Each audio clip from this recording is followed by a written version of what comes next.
programa ay rated SPG. Ito ay nangangailangan ng striktong patnubay at gabay ng magulang dahil sa mga sensitibong tema at eksena na hindi angkop sa mga bata. Sobra nga ang naging galit ni Chip Espina sa mga kaibigan ni Tanggol dahil hindi nila kasama sina Tanggol at Bubbles sa pagbalik nila ng Bilibid. Maging si Mang Celso ay hindi pa din nga nagtitiwala kay Tanggol at nag-aalala ito para sa kanyang apo na si Bubbles. Lalo na't kasama nito si Tanggol. Baka pumuga na umano si Tanggol at idinamay pa ang kanyang apo dahil may kutob nga si Mang Celso na mayroon pagtingin si Tanggol kay Bubbles.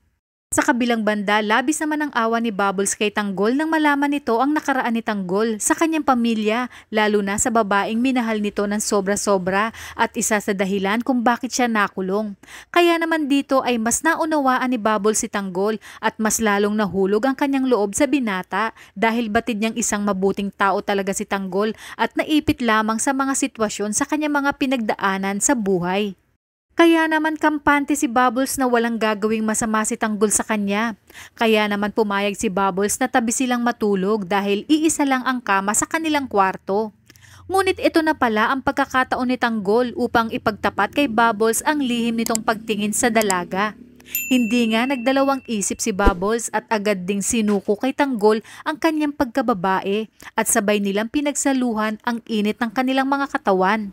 Samantala matindi naman ang pagsisisi ni Mokang sa ginawang pagpapakasal kay Ramon, lalo pat hindi nga niya ito tunay na mahal, lalo na ngayon na nalaman na niya ang tunay na ugali ni Ramon kung saan nakuha nga ni Ramon na siya ay pagbuhatan ng kamay at tutukan ng baril ang kanyang mga magulang at harap-harapang itinaboy ang mga ito palabas ng mansyon.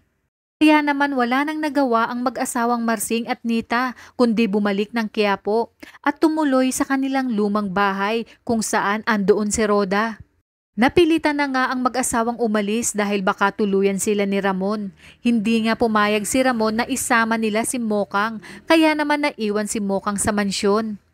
At ang tanging naiisip na lang ni Mokang na paraan para tuluyan ng makalaya sa poder ni Ramon ay ang tumakas. Naisip nga ni Mokang na puntahan si Tanggol sa kulungan upang humingi ng tawad sa ginawa nitong pagbabaliwala kay Tanggol. Nalingid sa kaalaman ni Mokang ay masayang pinagsasaluhan ngayon ni Tanggol at Bubbles ang init ng kanilang mga katawan. Huli na nga kaya ang lahat para kay Mokang, lalo na't may nangyari kay Bubbles at Tanggol.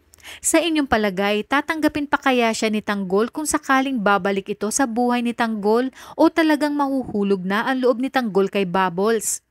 Kaya kung bago ka pa lang sa aking channel ay mag-subscribe ka na at i-click mo na rin ang bell icon para updated ka sa pinakahuling kaganapan sa paborito mong teleserye, ang FPJ's Batang Quiapo. Hanggang sa muli, salamat!